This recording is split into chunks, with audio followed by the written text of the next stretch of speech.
And dude, this is crazy because when he later went on to Cloud9 and obviously was a really great player and won the major, everything, right? Later on, everyone's going to tell you they always knew he was good. Dude, nobody ever told me this player was good. All my friends who were in these teams, they all told me like, no one really knows what he does. He's all right, I guess. He's a bit of a beta, but like, you know, nobody ever hyped this player. Like, who was automatic when you played with him back then? Was he actually already anything approaching the player we know later?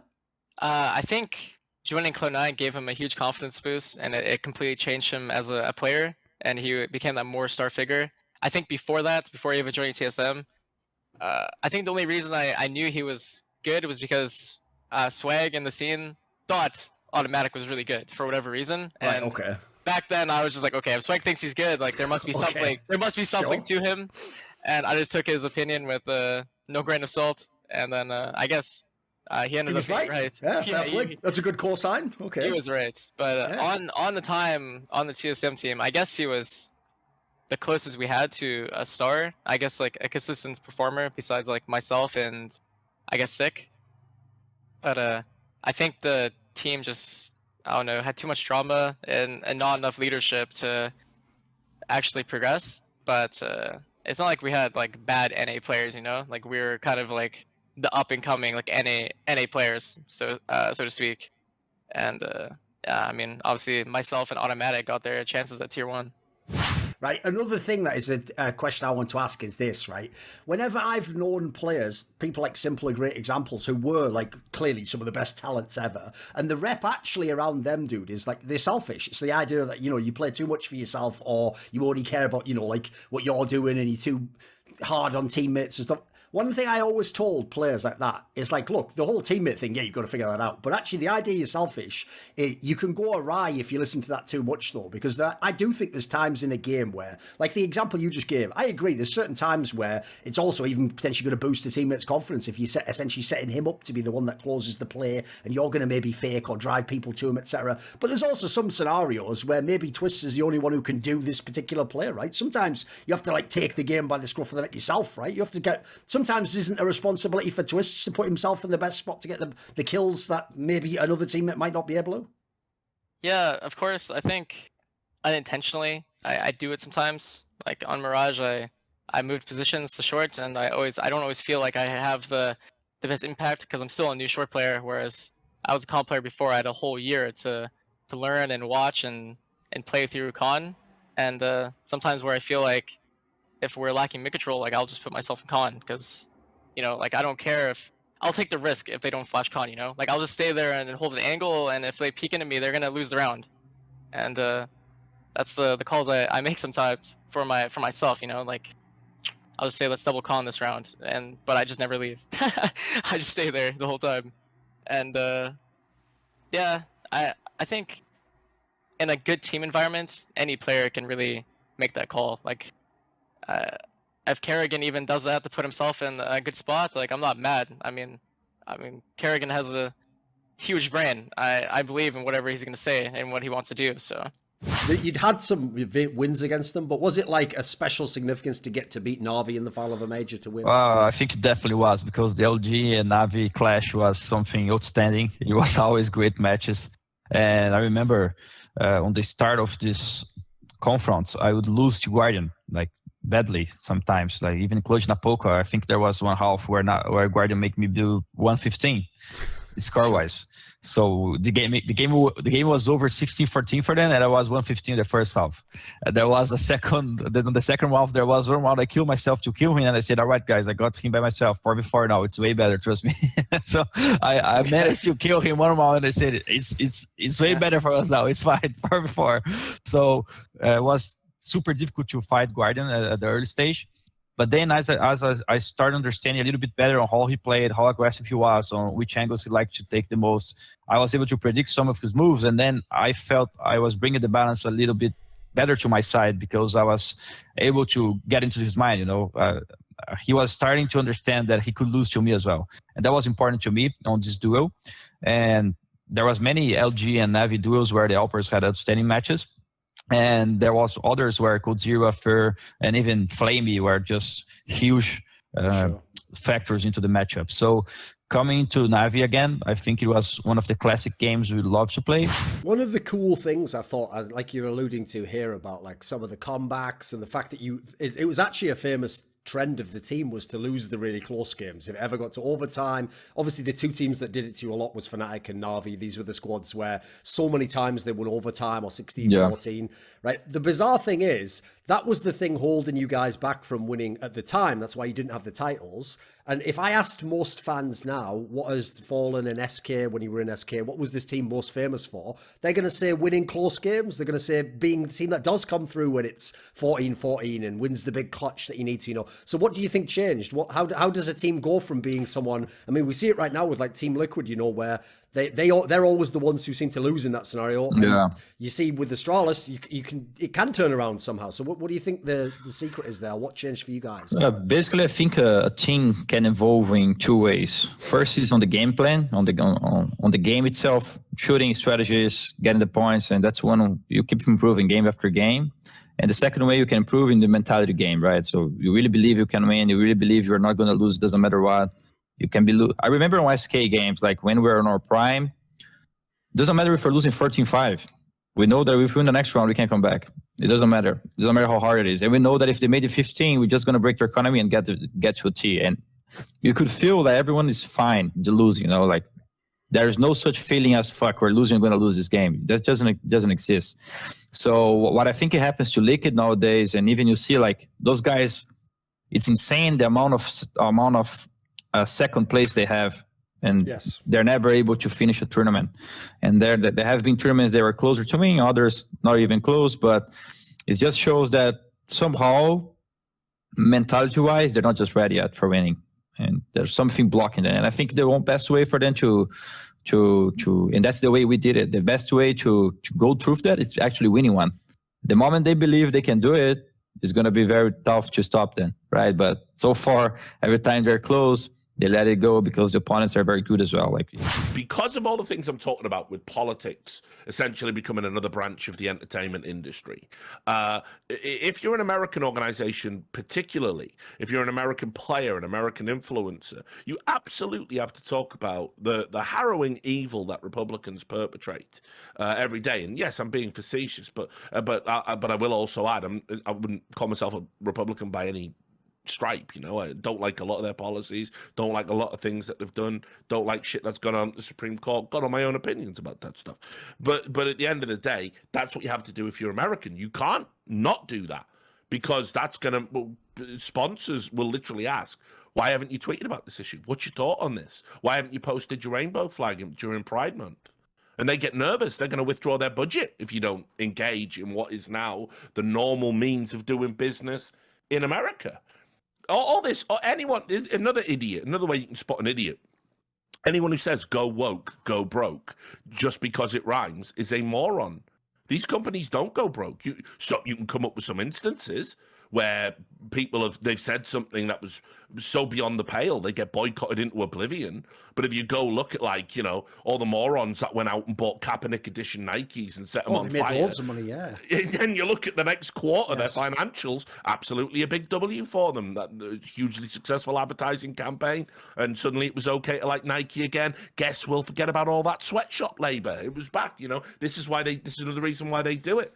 You know, you put out, these are the issues we care about, front and center, and then you don't have to look into how our stuff's manufactured. You don't want to know where we get our minerals from. Spoiler, literal children dying in mines in Africa to get you those minerals. You don't want to know about the Nigerian government doing corrupt deals with China and all the horrible conditions that their workforce was in. You don't want to know about that, right? So here you go. You don't have to think about it, because here it is. Here's all the good issues. Here's all the things that we do that are righteous.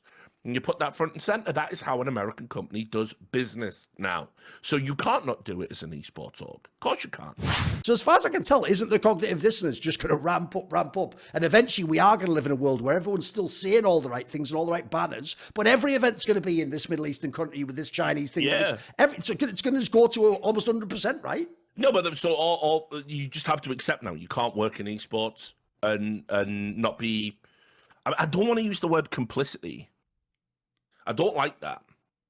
I don't, you know, it's like when people say silence is complicity. It's like, yeah, there is an aspect that's true. Like, all it takes for the triumph of evil is for good men to do nothing and all of that jazz. But equally, you're not really complicit, are you? You're not really complicit. You're just taking money from the entity that does it, but you would never agree or sign off. Like, if they handed you the paycheck and went, now, remember the rules. You have to come in on Wednesday and do a beheading. You know, Sure, of course. right? You wouldn't take the check then, right? So it's tough. The bottom line is this: there's no way to work in esports now and avoid the dirty money. When I look back on this team now, like, this team was pretty good, actually. This is better than I sort of remember at the time, almost. Like, I know you only got the one split, so, like, how do you look back on that squad? On the squad, the players didn't actually get along that well. There was a lot of internal conflict. And then there was also a lot of esports was truly in its infancy, right? Because this is where everyone's getting ready for like franchising, or there's like talks about it getting ready to happen and everything. And my time on Gravity was obviously very bad. I've spoken about it now, and obviously there's been other stuff that's come out. Some people will like still to this day link the Saint Vicious clip claiming that I never showed up to scrims and everything. And that clip was 2 years after Gravity, right? When I was on Tempo Storm. And then unbeknownst to Saint, I still had the old hard drive that had all the scrims. So I was just able to actually show like, he's lying and here's the reason why he's lying.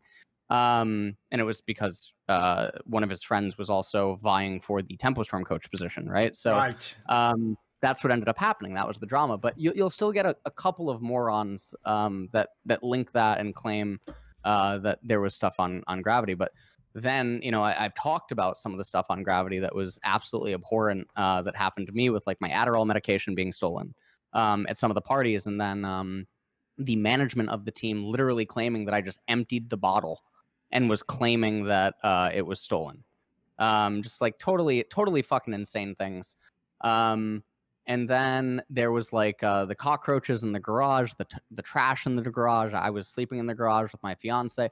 Just because a card is like a bomb or a Z tier thing or S tier, right? It doesn't actually mean it's best in slot.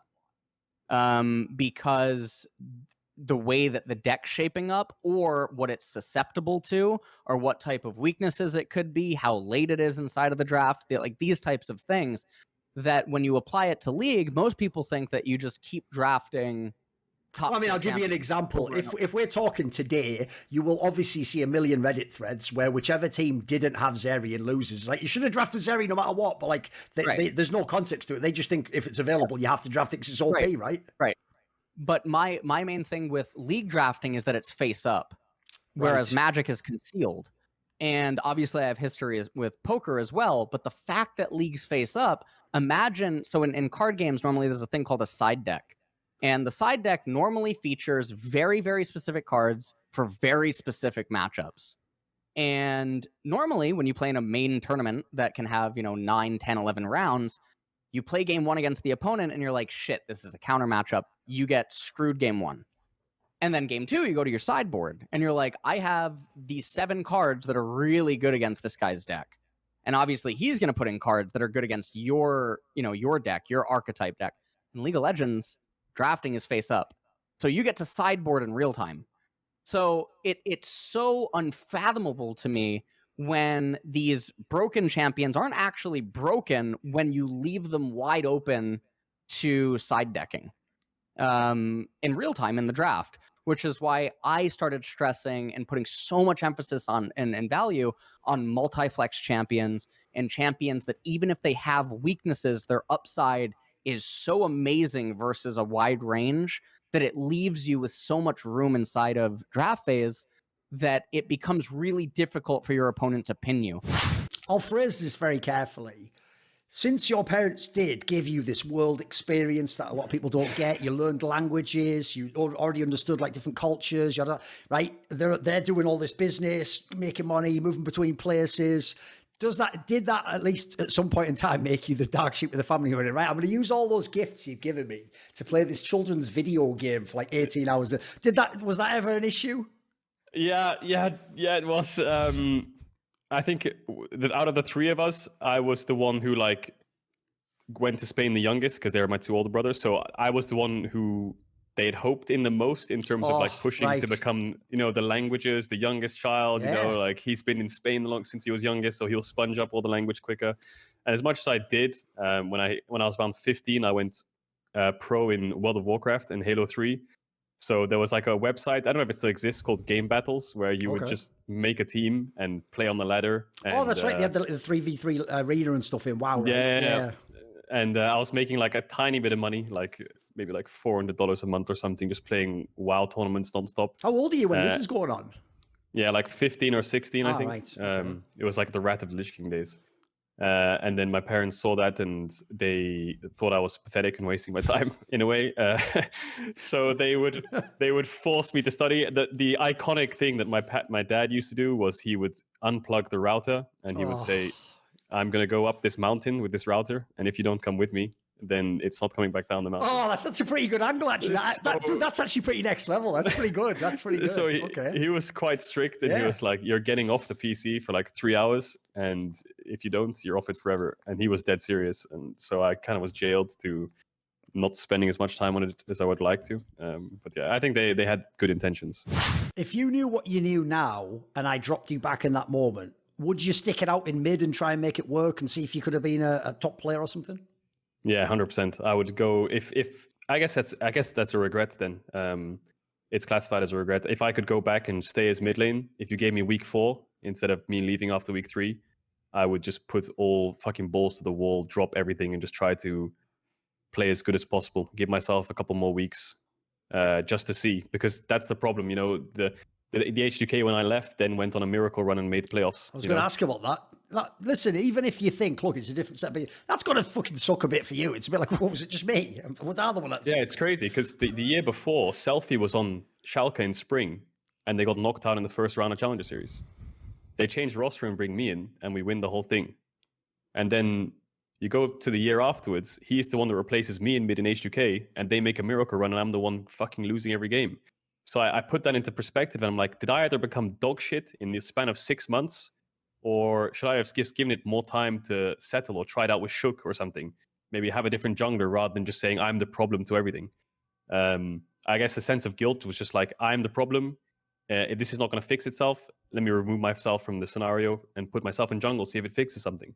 And maybe I should have not taken that responsibility. I should just keep playing, focus on myself. And if it's not working and people think it's my fault, then they'll remove me. I don't have to remove myself from these situations or try to be the problem solver of the world. So yeah, I would go back. I would have everyone on mute apart from my teammates, and I would just see what I can reach as mid lane. Oh yeah?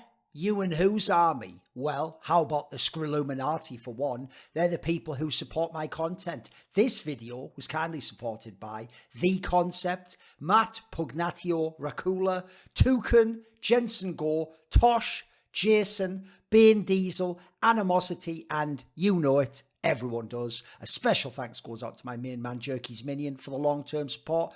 Do you want to ask a question for my AMA videos? Would you like teasers? Find out what upcoming guests I've got?